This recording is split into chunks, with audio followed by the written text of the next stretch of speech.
Good morning. Thank you for this kind of introduction. Good morning. So, Marie-Claire, at a time when Kering's luxury brands are enjoying phenomenal growth, so many of you in the room may have seen just the phenomenal success of Gucci lately, so 35% growth. You're also seen as a leader when it comes to sustainability. Where does this focus on sustainability come from, and how has sustainability contributed to the success of Kering and its brands? So first, good morning, everyone. The focus on sustainability started a long time ago in the Kering Group. We are very lucky because from the beginning, our chairman and CEO, François-Henri Pinault, was really deeply convinced by the fact that sustainability, obviously, it's good for ethics reasons, but it's also very important for business reasons. And as you know, we are a listed company, but it's a family listed company. And so that's why for us, in our way of thinking, it's of course very important to have great success and great financial results in short term, but also to be able to continue to develop our business. So that's why François-Henri Pinault put sustainability at the heart of our strategy. He created a specific governance, and he was able to involve all our brands in the sustainability journey. And at Kering, we think, and I'm sure that all the audience is convinced by that, but when you are thinking about the most important issue of our century, and it makes also the link with the report you present yesterday, we can thinking about climate change, so raw material scarcity for us, biodiversity, climate change, population growth, demand growth, and when you make the link with our business, we understand very quickly that we have a specific responsibility to implement sustainability. After, when you come back to the success of our brands, I have to be honest with you that François-Henri Pinault always says that we are not doing sustainability to sell more bags. So it's very clear on that, but I think the success, I guess it's a kind of combination between the fact that our brands have great story to tell. They are able to transform this kind of story into, I think, very beautiful products with the highest quality of standards. And on top of that, all our brands, and it's very key when we are speaking about brands, all our designers are really committed, involved in this sustainability journey. The previous speaker was speaking about the fact that our industry is the second most polluting industry. I think that's why, as luxury, we have really the feeling that luxury goes hand in hand with sustainability because we are speaking about the highest standard of quality. So it's true for the products, but it's also true for the fact you have to pay attention to the planet, to the people, and perhaps we will have the time to come back, but also on topics like animal welfare, because we need to have a 360 approach. So just to maybe unpack that a little bit, so you talk about some of the big disruptions that luxury is facing now, so climate change, biodiversity loss, economic inequality. It's sort of obviously time for a new blueprint for business, hence the theme of this conference. Tell me a little bit more about what that looks like for Kering. So what is Kering's vision for a sustainable, resilient company? I think it's a key question for every company. So of course I will answer for Kering, but I think it's a kind of question that every company has to ask itself. First, if we apply this question to our sector, sustainability is not about doing one-off collections. It's really how we can embedding sustainability into the entire supply chain. So for me, the three key elements, if we want to build a more eco-resilient business models, it's really about first to have the full traceability. Because if you don't have the full traceability of your materials, your processes, you can't do anything. Second thing is how you can be able to change the statu quo. Of course, it's really important. And also, as mentioned previously, is to be transparent. And if we apply this way of thinking in our company, you know that, but we have developed a tool called our environmental profit and loss account. And what is interesting, it highlights the fact that the most important impact on the environmental side are coming from tier 3 and tier 4. So it means very concretely to go until the farms, to work with the farmers, with the leaders. So really to work with people and with company and with organization which are very far from what we can imagine a designer with his or her design team. So you see, it's also something for us very important. And when you are asking me what is the new blueprint for Kering, first thing is to be able to reach our targets, because we took a strong commitment for 2025. Two examples. First, to reduce by 40% our environmental footprint, to reduce also by 50% our green gas emission. So I don't know if we will be able to reach this target, but we try to do it every day. And perhaps also the other side of what we can, when we can call our new blueprint, is to have really an holistic approach. When you are speaking about sustainability, of course, it's the environmental side, the social side. For me, innovation is also key. But something for my sector I would like to underline, it's also animal welfare. And as a Kering group, we took this commitment really to push the topic of animal welfare. Of course, it's not a new topic for us, but we want really to push the industry, to push our competitors, and also to work outside our sector to say this kind of topic, we have also a responsibility to change what is happening, not only in Western countries, but all over the world. And we're going to come back to the sort of ecosystem around Kering in just a minute. But before we do that, I'd love to ask a question. So obviously in the fashion cycle, you know, things go a mile a minute where it's constantly pressured to design the next collection, the next collection. How do you balance that short-termism, which is a common problem for many businesses, with the long-term perspective of sustainability? And concretely, sort of what are some of the governance mechanisms that you've put in place? So I know that you're on the executive committee of Kering, for example, but can you talk to us a little bit about the everyday challenges and maybe any advice that you'd have for the leaders in the room? I don't have advice because I think it's every day a huge challenge. Perhaps something where we can be proud at Kering is the fact that today all the brands, so it means all our CEOs and designers, have understood that the fact when you are speaking about sustainability, it's a long-term commitment. But after what we try to put in place is the framework to be sure that this kind of vision will be really applied on a daily basis. So we have quantitative targets for the long term, but we have also intermediate targets. And we try to have the same approach like for the financial topics. So we have, you have business review, we have sustainability review.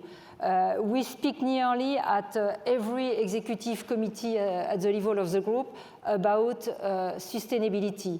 After also, and again, I think the fact that we are a family-listed company, it helps us to have this approach. We understand very well that when you are speaking about sustainability on the environmental side or on the social side, it's not a cost, it's an investment. So it's an investment, and you have to admit that the ROI can be longer than classical investment. So I think we are lucky for that, but it's also a way that you push and you change the mindset inside the company. And something that is very interesting, because even if we are a listed company, of course, we are organizing a roadshow. We have some questions from financial analysts and people like that, and they understand very well. Perhaps they don't speak about sustainability, they will speak about risk management approach, but you are able also to see that beyond their question, it's really linked with sustainability. So I think it's a way also to reconcile short-term, long-term business and a more I will say, broader sustainability approach. And after, as you mentioned, governance is key. So we put sustainability at every level in the company, from the board with a sustainability committee. So people are really engaged. They know well this topic, so we are also challenged. It's not easy at every sustainability committee, but I think it's great. Until the ground in the brands where we have people dedicated full-time to sustainability. So today we are over 50 people only dedicated to follow sustainability, to push sustainability, and also to give some innovation to tackle the issue we mentioned previously. So you mentioned some of the elements of a new blueprint for Kering. So your targets, traceability, transparency, measurement. Obviously, your ability to be successful in those areas really depends on partnering with your wider stakeholders. What do you think is the role of a luxury brand today in sort of pushing for that change? It's obviously a very influential industry. So how do you see that? What is very cool when you are in the luxury industry, and it was not my sector previously, you know that only because you are luxury, you set the trends. So as Kering, we set the trends, so we can influence really the stakeholders. So it's something very powerful. So we try to use that, of course, with our customers. So sometimes we have direct communication with them, sometimes it's indirect communication with them, but what is very important, we have the power to lead by example. So I will say we have the power, at the same time it's a responsibility, because when you set the trends, you have also this responsibility to lead by example, and not only to speak as I do today, but also to implement and to be sure that you change on the ground the thing. But I think it's this responsibility. And after, the answer from, for example, our customer is very good, because now all over the world, and I underline the fact that it's not only linked with Western countries, because sometimes we have the feeling that in Asia or in this kind of part of the world, people are less sensitive to climate change, to loss of biodiversity. For me, it's not true. We can see that everywhere on the planet, people are asking questions in our boutique. Of course, they don't ask about biodiversity, climate change, and things like that, but they will ask, could you tell me where this kind of leather is coming from? Animal welfare, we have more and more questions about it. Could you tell me where it was produced? So for us, our supply chain, over 90% is based in Italy, but it's interesting to see that people are really asking questions about this kind of thing. And perhaps what I would like to say when we are speaking about we set the trends, we have also a specific focus on millennial and generation Zeta, because we can see that they are more and more aware about this kind of issue. We have many studies that show that they are ready to pay less, to pay more, to be sure that we respect the environmental side and the social side.